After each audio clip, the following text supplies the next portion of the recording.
I mean, you see all the billions and billions of dollars being spent buying up these companies. I mean, I don't know how anybody. I mean, they're being bought up before they're even being known to the outside world. Like Raxium was only known inside the industry. Yeah. I never heard of the Atomistic company. Never even heard of them before they were bought.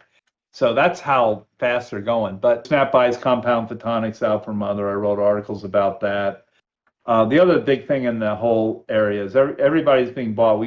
You've talked about this on your shows, but yeah, Meta has bought two different micro LED companies. Apple's bought micro LED companies.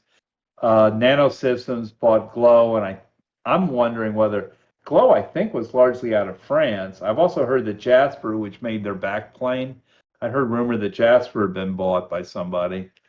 So everybody's being bought. You know, Vuzix was out there with Jaybird. Now they bought another company. Everybody's buying everybody. It's very incestuous, so to speak. Yeah. It's not a slam dunk deal. The micro displays with inorganic LEDs, you know, they definitely got a big brightness advantage, and only the active pixels consume power. But they're actually much harder to drive.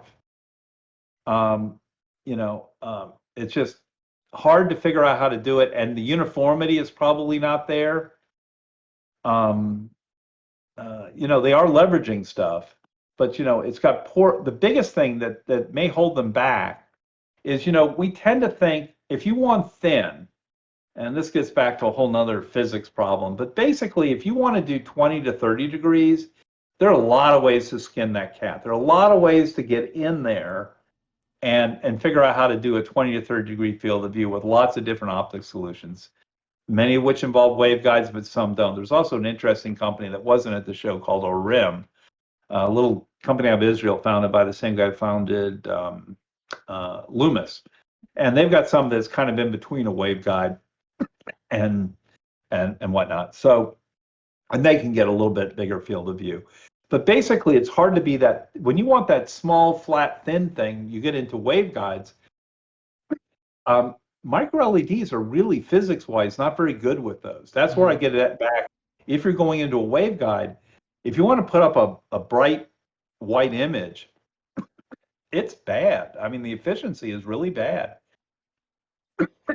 And your solution, they'll talk about putting little micro lenses on it. They're already putting the micro lenses on top of it. So they've already spent that coin.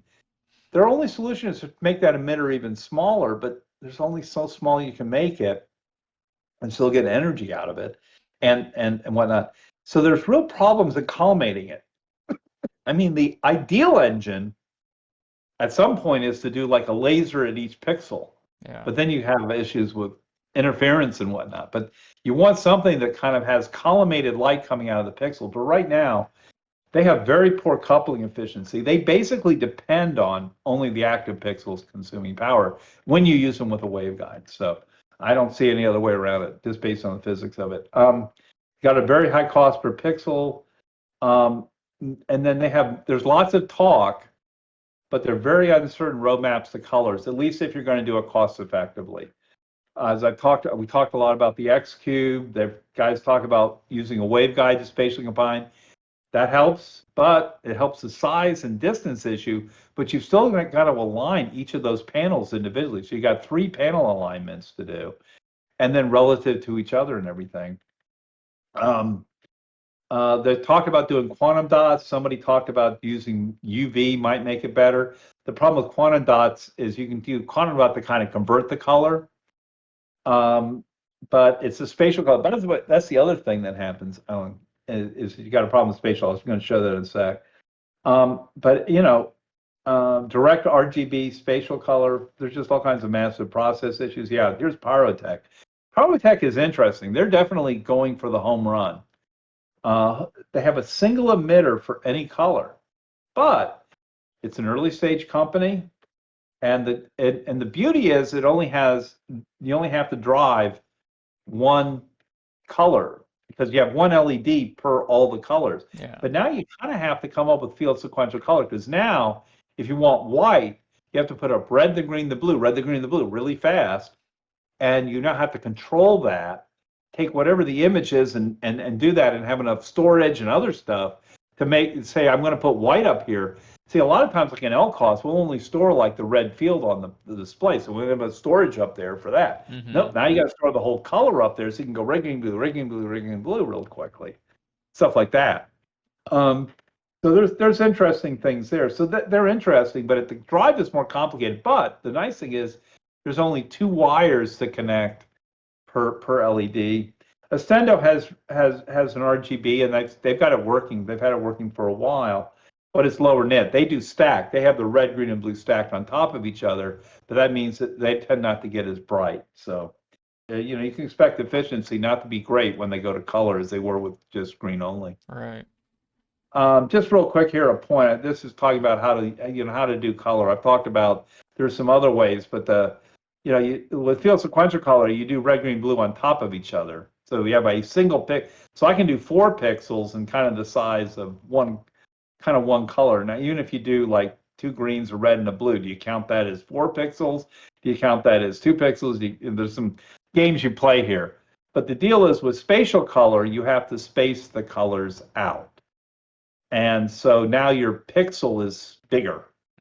And so now you've lost spatial resolution. I don't see any way you're going to have a high resolution display.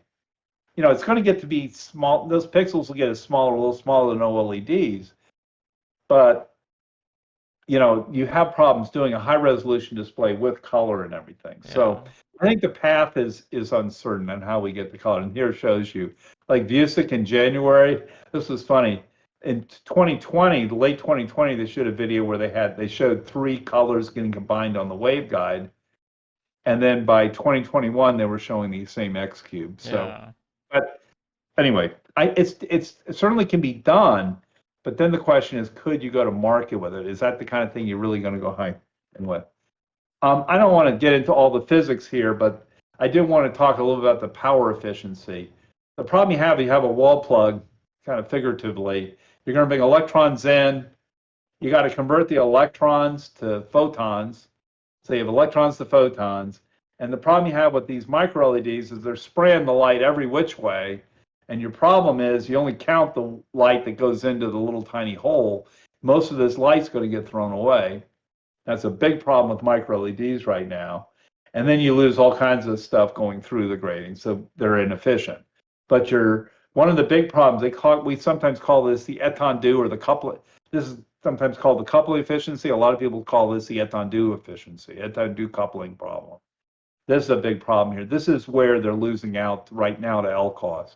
LCOS starts with a really tiny LED, so the light that comes out of that LED being really small can be much better collimated than the light that goes from a micro LED. And I'm not trying to belabor this. I'm just going through I'm just telling you what everybody in the industry knows this stuff. They don't talk about it because who's going to talk about this? Right. The guys who are building one kind of technology to talk about what's good about them, and if they go slinging mud at each other, bad things happen. So I just want to bring up Snap here real quick. I didn't know where else to throw this in, but Snap's out there. They were not at this show. They were at AWE a year ago, or the November one. They were showing the Snap glasses. The Snap spectacles were basically an old. I thought it was first might have been LCOS. I thought maybe they moved up to LCOS, but it turned out the Snap spectacles that have been walking around is actually a DLP design. But it's a really old. It's 26.3 degrees. It's got the glowing eyes and whatnot. I mean, it's nothing compared to what happened. Like I say, what they can do with. I mean, the Lumis Maximus is probably the best display I've seen in this field. Yeah, and it's gorgeous. Have you ever seen it? I haven't. No. Oh, okay. It's gorgeous display compared to this. Of course, they haven't made them in big quantities yet. But anyway, Snap. I wrote an article back in January about Snap buying Compound Photonics. I think Snap's been very defensive. They're buying companies because they're afraid. Yeah. That things will get bought up. They were, Wave Optics was combined with Jaybird. Some of the rumors I've heard is that one of the reasons why Snap bought up, but was really more interested in things like the Lux XL deal that they were encasing in because what LuxXL does is they put they basically have a 3D printing. Mm-hmm. The good news is it's 3D printing. The bad news is it's 3D printing. It's slow. So Right. this is going to be expensive for a lens. Like you buy a lens blank at the store. If you were a company buying a lens blank, I think they're $1 or $2 a piece for prescription lens. What they charge you is a whole different game. But what they cost to make is $1 or $2. Yeah. But you could look at these costing $40 and maybe in low volume $90 a lens. You're talking big dollars. This is like orders of magnitude more expensive, but they can encase waveguide. So when you look at it, Wave Optics is or these guys. They're looking at things like, well, you buy Compound Photonics because they were working on MicroLEDs, and you buy Wave Optics to get the waveguides. And Wave Optics was working with LuxXL, so you got it encased in plastic. You can kind of start to piece together a product. Mm-hmm. We'll see. What's interesting, by the way, is Snap. A lot of the people that went to Wave, a lot of the management of Wave Optics came from Daiquiri. When Daiquiri broke up, some of their people went on to become management at Wave Optics. And so what happened is, and some of the people of Daiquiri went to work at Snap. So there's like a reunion. They're having like a reunion when Snap acquired some of these people. They're actually, it's almost like circular. They're all coming back. It's like Daiquiri came back together. Yeah. So anyway, but like I say, you get the glowing eyes with Snap. I think they were, and this is what I'm saying. I had guessed that they had moved on, but this is really such a grotty old design that it's still using DLP engines. This is from Wave Optics before they were bought. Yeah. They were already moving to LCOS. This is why I say I have, their old designs were using DLP, but they were in the process of moving to LCOS. This is the engine that they're actually using, the 28-degree DLP engine.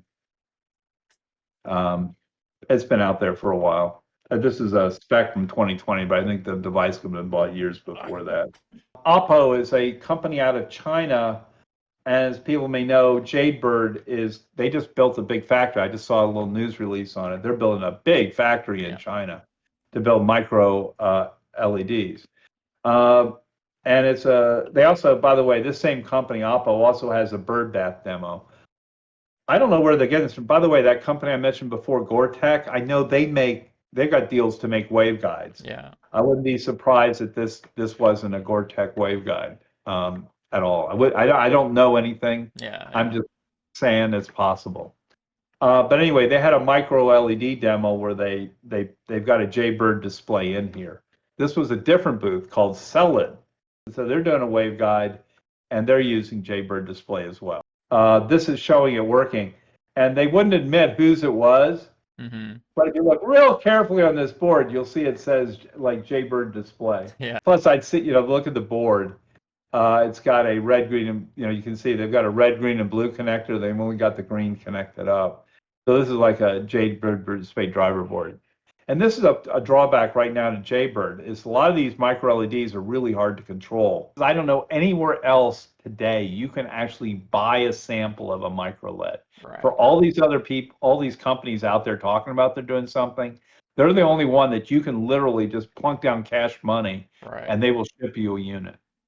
So Jaybird's ahead in that regard. However, that is for a 640 by 480. They are making some lower res. Like this one's kind of interesting in that it is using a 1280 by 720 display. If you look at these micro LEDs, look at them carefully, their uniformity pixel to pixel is horrible. Mm-hmm. I mean, you do not, even in they're getting better. I've noticed because I've seen Jaybird through a while.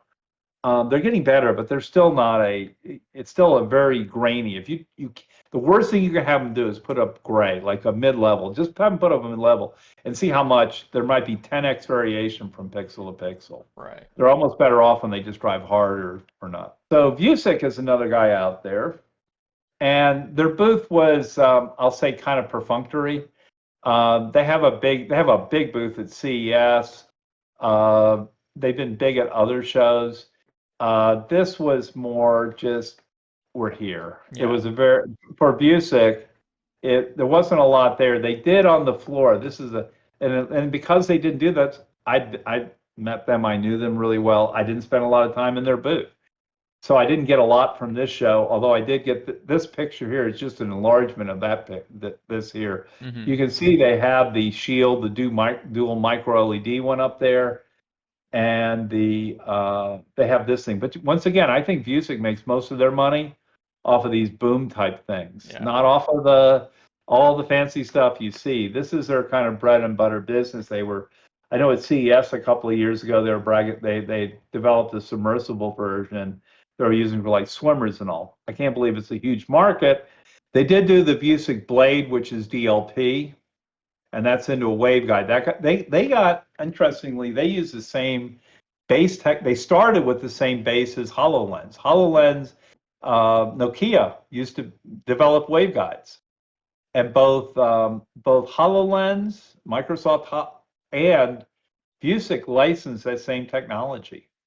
It's a slanted type waveguide grading technology. Vuzix says that they're different now, and whatever they did, they improved on it or whatnot. At least as Genesis back to the same as HoloLens. With the Vuzix Shield, although it's still a very low resolution display, it's only 640 by 480, just green. Mm-hmm. So, but they also did industrial versions. They did do, and shows they're doing a ruggedization of their thing. This is, I believe, an old DLP, basically like the Blade, only industrialized.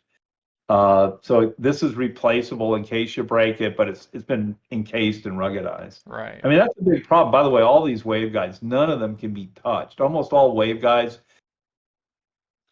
they work on that TIR. Well, if you put your fingerprint oil on the surface, it will damage the image. You'll see these guys, if they don't have one that's protected, they'll be cleaning it all the time. Yeah. A little bit of oil on there will break up the TIR. It'll change that index of refraction. Or if you get a scratch on it, you permanently damage the whole damn thing. So most of these guys are going to encase them somehow. They're going to put protection on both sides so that the TIR and the waveguide still works. Yeah. This was taken at ACE-PIE in the Jaybird booth. So this is Jaybird displays. This is the Vuzix device, but I got good pictures. I had a lot more time there to take pictures, much fewer people, and I had more time to take pictures of things. And so these are actual through the lens pictures of it. Now you'll notice how speckly or dotty anything that's flat, like look at the L in here. That's pretty characteristic of these micro LEDs. They don't have good control over the various colors. It's also green only. This has two engines. They're pretty small, but we're also not talking a 30-degree field of view. They're claiming to get about 4,000 nits out, but only 30-degree field of view. Right. You're going to triple the power because you have a red, a green, and a blue. Now, it depends on what the actual efficiencies are. Mm-hmm. But let's say, for the sake of argument, the red and the blue were about as efficient. You're going to triple the power, and you're not even going to double the brightness. Right. This with green is kind of a best case. It's not like if they went to color, this efficiency would actually go down. Yeah. These engines are about the same size as Avagon's LCOS engine. My game is to try to bring everybody to the same playing field. These guys are all over the place. One from column A, one from column B, one from column C, and I'm trying to bring all these things to one playing field, and it's not easy. So why is it black background in these images if it's through the lens? How's that working? Oh, because I shot it against a black background. Oh, okay, gotcha. I blacked it out so I could get a good. I'm sorry. Gotcha. I shot this against black. That makes sense. All right. Also, it is very bright. When I was going for image quality, I tend to blacken it. I blacken out. Gotcha. It could also be that these are so bright that the background gets black. By the way, that's another problem we have in AR. There's all these reasons why AR is not going to be a consumer product anytime soon. Yeah. And that's another one of them, is because the way you win, the way you look solid in AR is you just go very, very bright. Mm-hmm. The whole thing, and we'll talk a little about when we get to the part of Magic Leap 2, they're trying to do this dimming thing, and that's not all it's cracked up to be either. Look at this. Yeah. Okay, if you actually look over here, you can see the real world there. Mm-hmm. What's happened is you're blasting through. Now this looks pretty solid, Yeah. but what's happened now, if I did that, you won't even hardly see the real world Right. because it's so bright. This is how bright that is. When I back up here, that's how bright it is to the real world. This is that same thing. When you're talking thousands of nits, you're winning by dominance. If you want this to be solid, you win by dominance. But I think in this case, I think I shot against like a black background. I was just trying to show the image quality of the That makes display. sense. Vuzix teamed up with Atomistic for a MicroLED. I never heard of these guys before Vuzix bought them. So they're located in France. What's interesting is in January, Vuzix confirmed a joint relationship with Jade Display. Mm-hmm.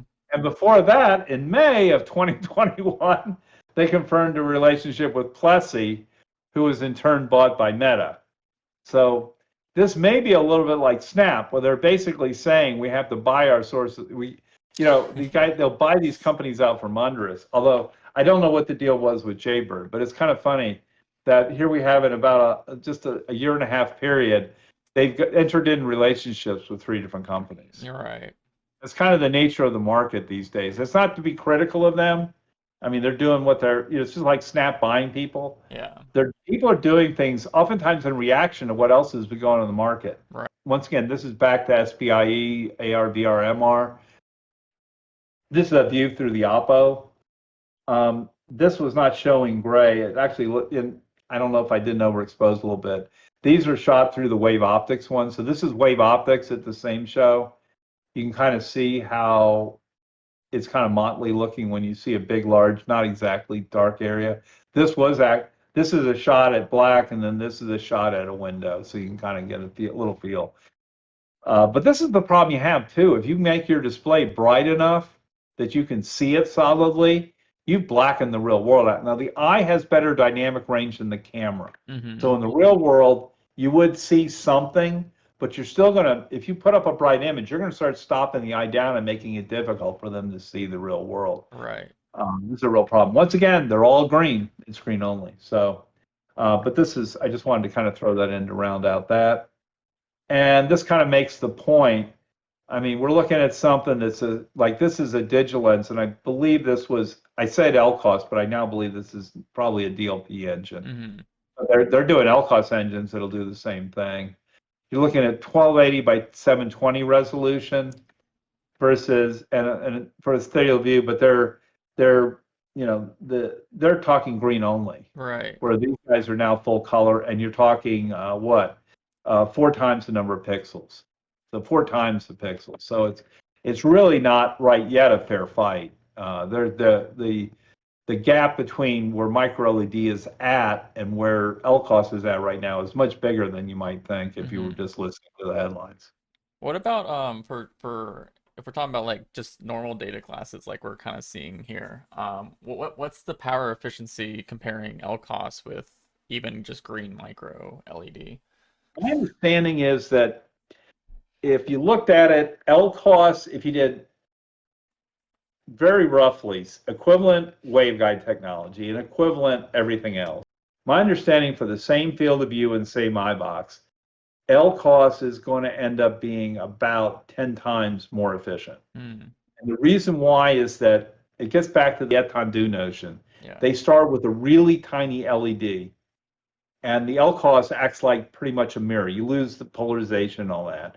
But a lot of times these guys will end up with this one won't, but a lot of the other technologies end up with polarizers and they use bird baths and all. But anyway, the LED light source is really tiny. Right. So what happens is because that's tiny, it means that the light, even though it's expanded to make the LCOS, when it gets contracted back, it's still a tiny light source. Mm-hmm. And so you can expand it to hit the LCOS, contract it back down with the optics to put it in the hole. It fairly efficiently couples in. The problem you have with a microdisplay is you've got relative to the LED, this is the LEDs are typically a millimeter or less across. Right. These guys are like many millimeters across. Because they're many millimeters across, the light source and the light that comes out is very diffuse. It's like Burschen. Yeah. you can't corral it in very well, and because of that, it's about about 1/10 the efficiency. So you then get back that the LEDs themselves are more efficient. It turns out when you make teeny tiny LEDs, it's harder to get the light out. You make an LED really big, it loses efficiency because of self-heating and all. If you make an LED really tiny, it starts to lose efficiency. So the bright LEDs used in LCOS tend to get more, we call it wall plug efficiency, or watts in to lumens out, or light out. You get more light out per watt in. So anyway, when you net it all out, I've heard around 10x more efficient. So now you come back to the average pixel value. Right, yeah. And what you'll hear the guys do, and you see it in some of the literature and stuff, if you, let's say, like you look at this display here, this Vuzix guy, I'm guessing that's maybe less than 10%, probably between 5 and 7% on. So you might say at the end, this might be more efficient. But then you have to factor in whether you also talk color or not. And so it gets really complicated. Yeah. Anyway, the bottom line is LCOS if you're putting up a white image, I think LCOS is going to be vastly more efficient. Right? Maybe on the order of 10x, maybe more. 10x, give or take 2x. Let's call it that. So it's probably 10 to 20, between 5 and 20 times more efficient for white. Right. If you're talking average pixel value, then that's where the MicroLED comes in, because it saves. Question I have is, let's say you have to have this spot on some little pixel really bright. How much can you average out? Because you are reducing the power to the whole chip, but you've still got a hot spot of current. And I'm thinking, as a chip guy with little tiny wires going through there, how are you going to get all that current over to that little spot of the die? I imagine that's a big problem in the designs. How do you keep these things from melting? Because you have a problem in heat. I think I don't know if I told it before, but I always have a saying that the amateurs worry about battery life, the pros worry about heat. Right. Heat batteries will get better, more efficient. You can put bigger batteries in, but when you have heat up, when these displays are so close up to here, glasses do not have a lot of ways to get heat out. Yeah. To move heat, you need something like metallic, magnesium, aluminum, something, metal, steel, something. You need something with good thermal conductivity. Plastic is not it. Almost the plastic lenses and all are insulators.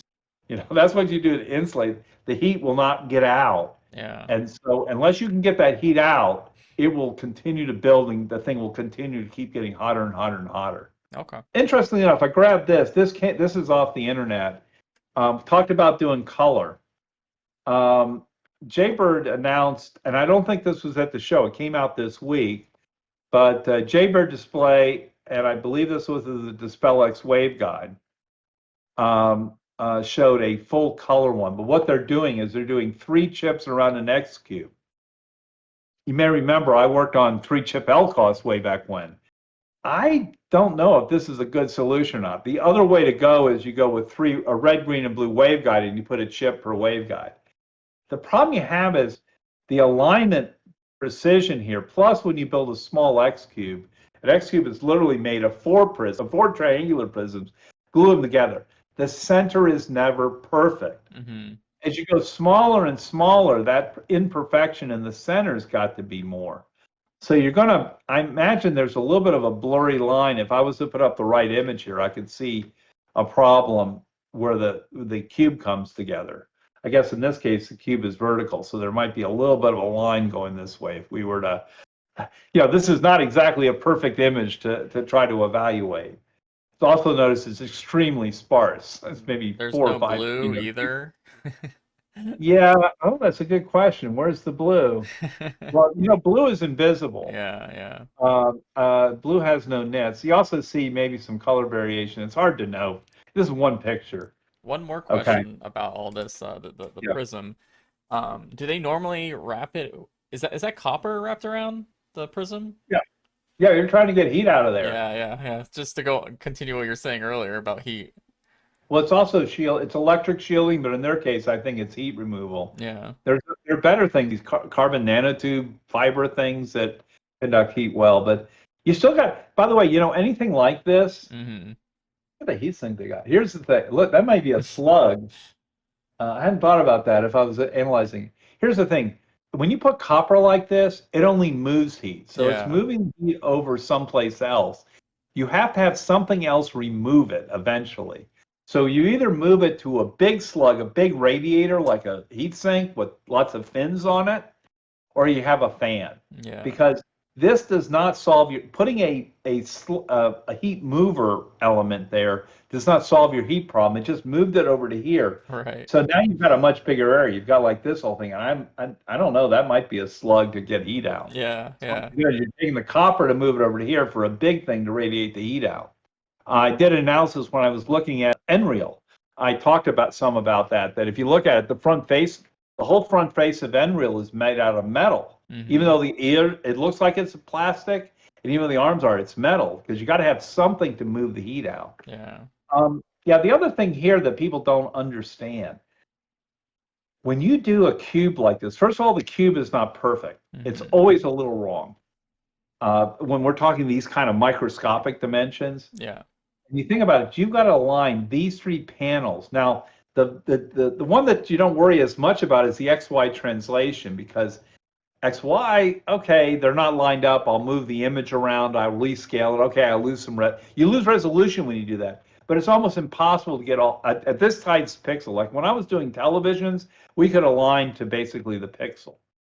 But that's not the hard problem. The hard problem is you got to align it each one of those panels has to be aligned relative to each other and to the optics themselves with 6 degrees of freedom. So you got the X and Y, that's only 2 degrees. If you're a little bit off in planarity, just a little bit, and you cannot glue to the surface is not perfect enough. So now you say if you're off a little bit, you're out of focus. You got to run out of focus. And as I said before with those other guys, you can't fix focus with software. Yeah. You've got to align these three panels with 6 degrees of freedom.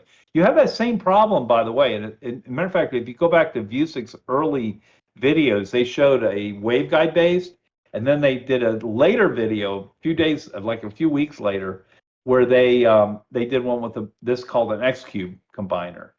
There's also some optical disadvantages. You've moved. That's a problem we have with LCOS too. As you move the display further away, you create other optical problems with working distance and all. You've now moved these displays. They're not right up against the waveguide anymore. Now these things are here, and this optics is more complicated usually. So you've now got more complicated optics there, and you got this cube in the way. But the bigger problem is aligning those things with precision. That costs money. You know, when we were building televisions, back when we were road projecting television, the television was selling for thousands of dollars, Mhm. and all they were was a television. Now you're trying to build this, and we only had to make one of them. Now you're trying to line this with even higher precision because the pixels are so much smaller now. So I'm really worried from this as a manufacturing standpoint of how do you get the precision to align all that.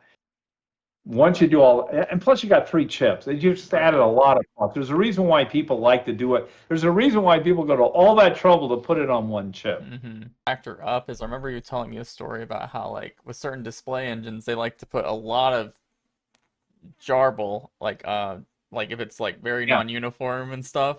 And like when I'm looking at this and like when you're trying to compare this fine text, you'll notice it looks a little more fine when there's a lot of weird geometry in the background because, you know. Yeah, I don't know that would do it. Yeah. I mean, you can kind of see how it's hard to see here. I think you'd have a really hard time telling if the colors shifted. Mm-hmm. As you say, I don't see any blue, which is interesting. Yeah.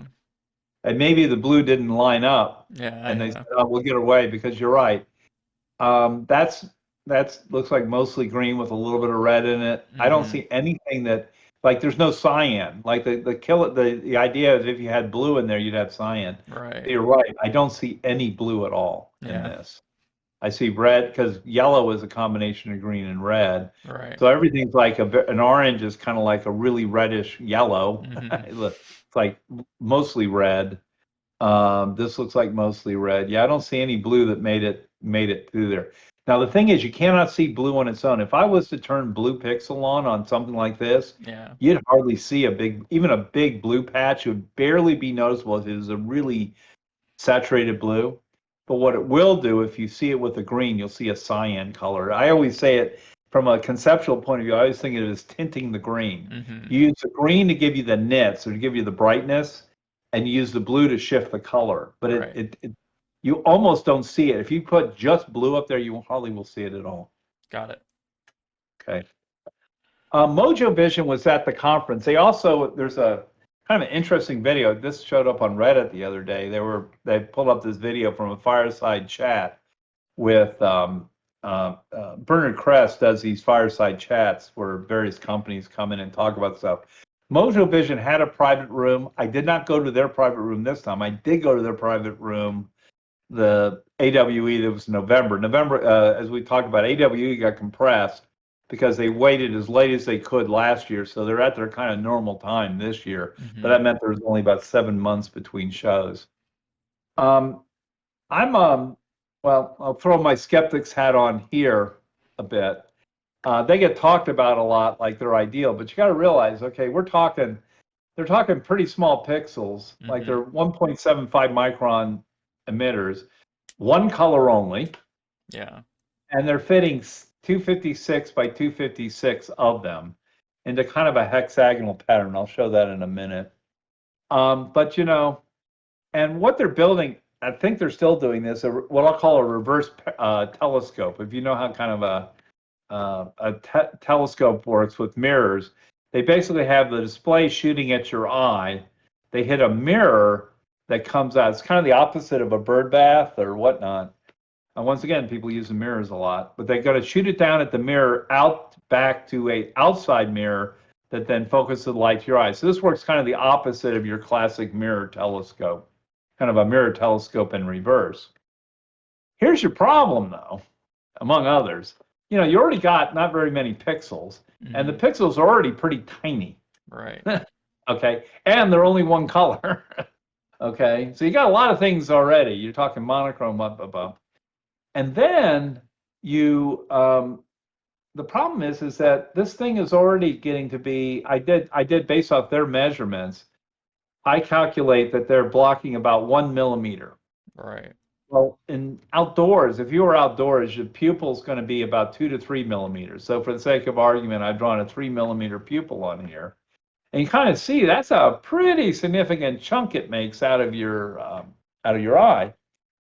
And what happens is, if you actually look at the way physics works, anybody that's done photography knows, if you open the aperture up of a lens, the depth of field gets much less. That the focus becomes much more critical. It turns out, and we know pinhole. If we have a pinhole camera, you make a lens. You can actually make a camera without a lens on it if you make a tiny enough hole. You lose a lot of light, but you get in. Well, the thing is the very, very straight rays, and also if your cornea is not perfect, the best shot is that straight shot right into your eye. Yeah. So these are I call it the good rays, or the easy to focus rays are all in the center of your eye. So they're coming in the center. What the rest of it does, you sometimes hear people in microscopes talk about light collection. What's really happening with the rest of the lens is picking up more light and focusing it down the best it can. But the easiest to focus rays are those right in the center. It's also why when you turn on a bright light, how much easier it is to see things. That's because your iris is stopped down. It's actually stopping down to block out all that other stuff. The reason why everything looks better is because your iris is stopped down. It's thrown away all those really hard to focus rays, and it's only got the nice, easy, sharp focus rays coming in the center. So what we're going to do with this thing that seems kind of productive to me is we're going to block off those rays. Mm-hmm. All those rays. So you're reading a book. You're not going to want to read a book when you got this thing on. Yeah. And now you're having to focus the real world. Plus, we talk about diffraction. You probably heard about diffraction. As light rays go around something, they get bent. Right. And so the effect of this thing is actually going to be quite a bit bigger than even the size of it. It's going to bend the light around it. OVA displays, remember I talked about how hard it is? That, if your eye moves, we got to move the image and we got to let that line up really well. This is sitting on your eyeball. Your Right. eyeball, you may not realize it, but the eyeball never is always saccading. It's always going dump, dump, dump, dump, dump, dump. It's always jumping all over the place. Your eyes move like if you move them intentionally, but also you they jitter around a little bit. Well, what happens when you jitter around? Your lens is jittering around, and the display is moving with your eye jitter. And they talk about this a little bit in this Bernard Crest Mojo Vision thing. I think it was from March. They talked about it. Is what happens when the eye moves in saccades. As far as I see, they've got to move the image, and they said they're going to move the image. They've got eye tracking built in. A part of this stuff up here is eye tracking. They got to know that the inertial. They're knowing the eye moves, so they can move the image. Right. And by the way, we were talking about new eyes and doing macular degeneration. These guys said they were doing it. I don't believe that at all. I don't even think it's close. I know enough about that. First of all, the problem you have is that you got a macula. You're trying to actually create a big image. You need a big field of view to cover the to get out of the macula out to the outside. But that's another subject. Back to this. I don't know how they're going to solve that problem. They got an impossible problem to solve because I don't know what's going to happen when your eye moves and the display moves with it. Your brain knows the eye moves. Your optical system knows the eye moves. Your brain is processing the fool out of this to make sure that you don't realize that your eye's jittering all the time. Even though, like I say, if you were to take a picture of the eye, it's going all over the place, and yet you don't see any of that. Your brain knows it's moving, how much it's moving, and all that. Your visual system is taking that all out. What's going to happen when the display moves with your eye? What's your brain going to do? Is it going to do it? He talked about having you have to stare and all, but anyway, he talks a little about the problem, and they're going to solve it. I think that may be one of their biggest, on top of all the other things, that's one of their biggest impossible problem. I heard originally they were talking about using induction coils. That's the other thing. I've been around for a few years. Originally, they were going to use induction coils to power the thing. I think now they're going to use induction coils to charge a battery, because it would really have been silly if you had to wear glasses with induction coils in the glasses. Right. Like, what was the point of all this? Yeah. Right? We're trying to get rid of the glasses. I think they're going to have some FDA. My friend who does glass. If you do glasses, you actually have to have FDA approval, even to do the lowest level thing like glasses. You get into FDA approvals if you're vision correcting. They're considered a medical device. Yeah. But it's like the easiest level, the lightest level of FDA. You put something on a guy's face, on an eyeball, that's big. By the way, these things are not small contacts. When you actually see some of their pictures, this is, you know how your iris goes out here? Think about this. This actually sits on the white of the eye. Yeah. It does not sit. It's not like, this is like this area where the clear area is the size of a normal contact lens. This thing is big. It sits on the white of the eye. So it's hard too. Anyway, it is micro LEDs, and they were at AWE, so which is why I bring it up. And I don't mean to be doing on them, but this is the way my brain works. I see stuff like this, and I'm like, what about this? What about this? Kind of stuff. What kind of content do they want to show on these things usually when they demo? Well, here's the funny thing. They were talking, I think the whole macular degeneration thing was total crock. I think that was, nobody understands this, so we can say that. I happen to know a bit about it because I have a friend who worked on it. Yeah. So I learned what they were solving, and I'm like, this is the exact wrong thing for that. It's like the worst possible thing for that. So I'm just curious what kind of like content or what practical demos they would give with this. The original company was called Spy Eye. So you might have a clue. Yeah. I think the original thing was for the ultimate in not knowing you're seeing a display. So I think it was for you to be very discreet with it. For example, for teleprompter reading or for spying. So I think it was originally for the super premium.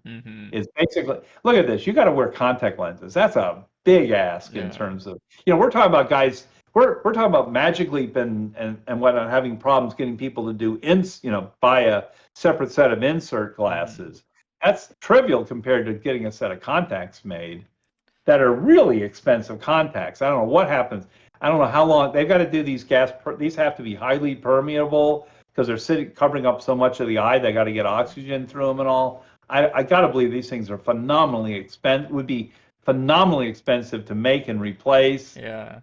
So I think it would have to be an ultra premium. I think Spy Eye is really it. This was like 007.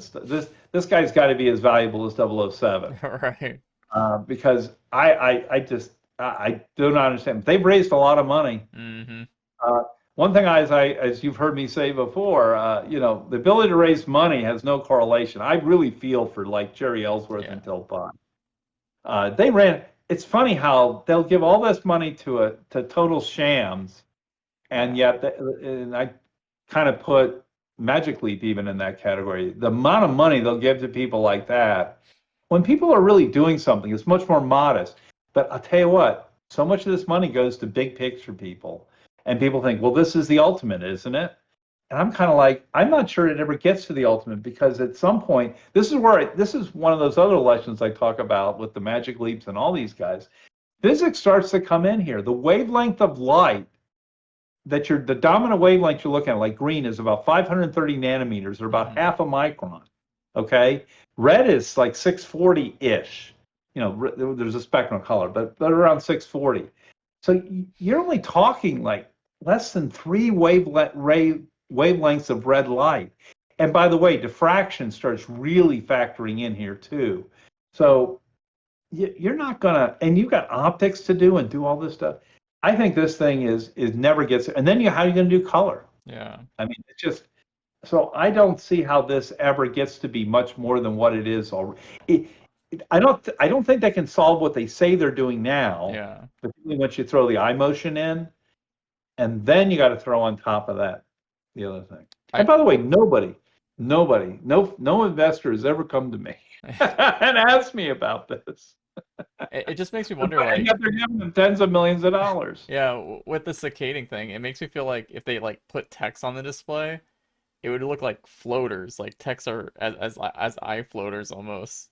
I'd be actually curious to see it. Now the guy's worn it. The CEO said he's had them made and all. I think what he has to do is you have to steer straight ahead. I think what you have to do to make it work at all is really concentrate on looking straight ahead. Mm-hmm. But I don't know. I don't know how you stop the saccadic movement and whatnot. But he talks a little bit about it and says, "Oh yeah, that's why they have to move the images. It does it." So they've got up in here in that eye. You've got like inertial sensors and all that stuff. What about heat too? Like you have these circuits and stuff going on. That one doesn't worry me so much, because because they're shooting the light straight in your eye. There's probably not that much up there. I think they said they had the last they said they had a half hour per charge. They get a half hour runtime. Right. I don't know how you turn the dang thing on and off. Yeah.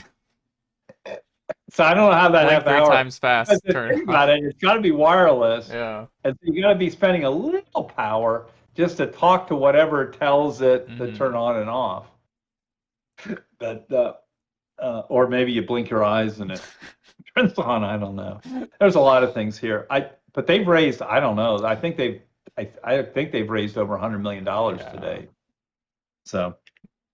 Yeah, it drives me crazy when I see people like Till 5 doing what they're doing. I was literally talking about that. Just much more modest goal. They're not selling them. They're not doing the Elizabeth Holmes things of Theranos.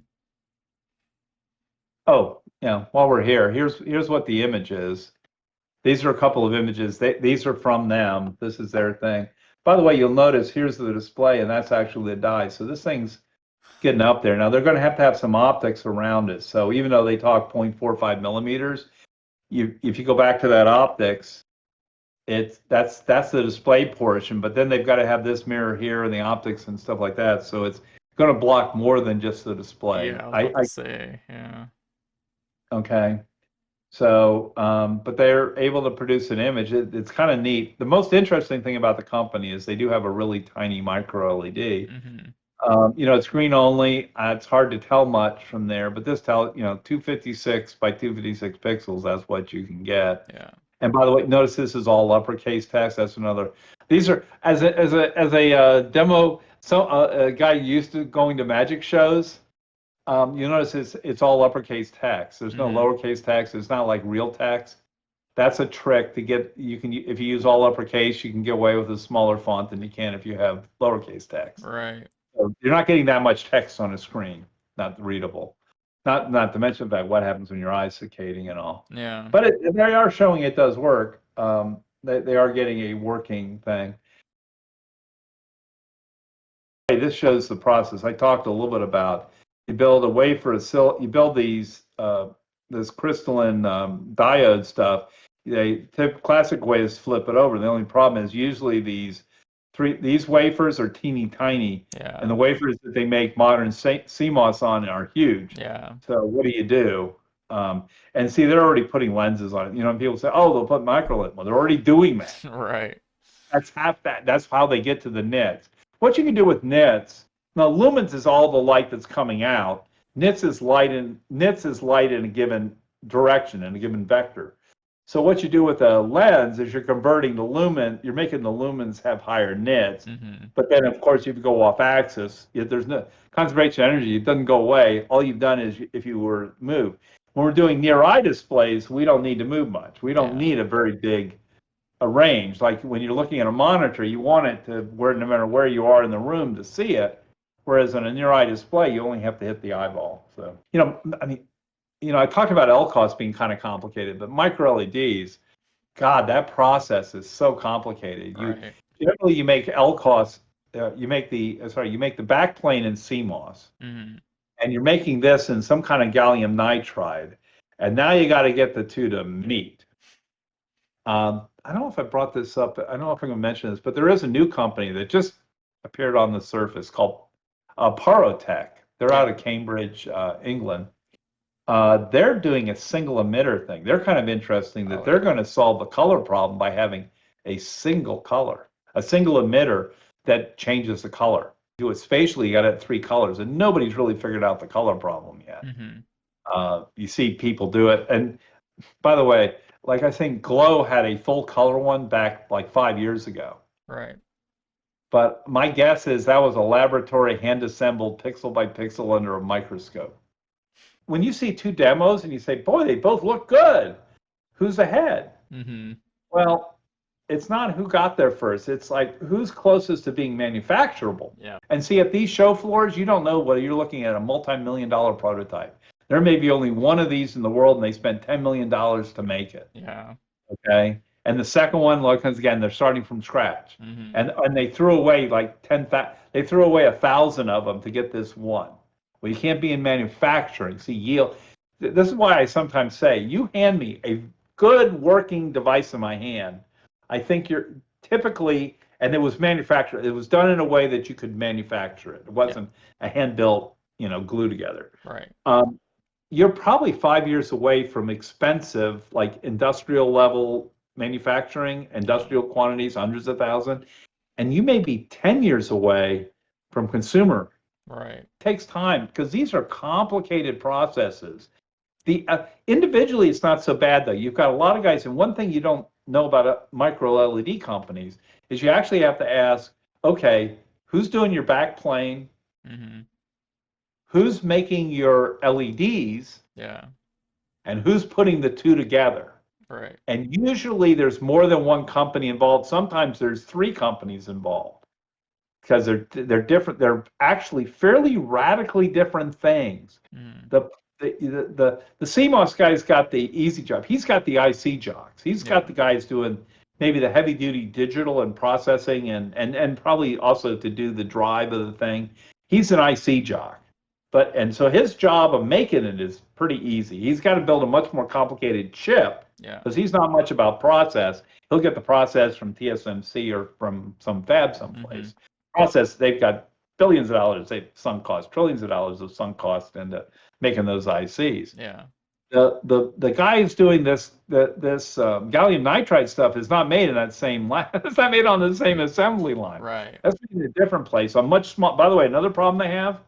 The wafers for silicon look like they're like 12-inch wafers now. They're like huge. These things are still being made on small wafers. Yeah. The real question is, how do you flip a small wafer onto a big wafer? Oops. And we're kind of getting now, thanks to the internet, you would have never known of this show back in the 90s. You know, back before the internet, you wouldn't even known of a show like this. I was going to show. I went to SIGGRAPH back in the 80s. Okay, SIGGRAPH's a pretty famous show now, but I was looking at Pixar and stuff like that back in the 80s when I was doing graphics chips. That would have, like, beyond trade press or beyond like a IEEE magazine or something, you would have never known about it. Right. Nowadays, you know about stuff because the internet knows, you know about all this stuff. The problem is your scaling of how long it takes to do things is kind of skewed. Yeah. And now we kind of think, oh, because I saw it on a show floor, it must be going to production next year. That's not the same as Apple when they stand up and say, here's our new iPhone, it'll be out and, you know, our release date is here. Very different than what you're seeing on these show floor stuff and what you're seeing in private suites and booths.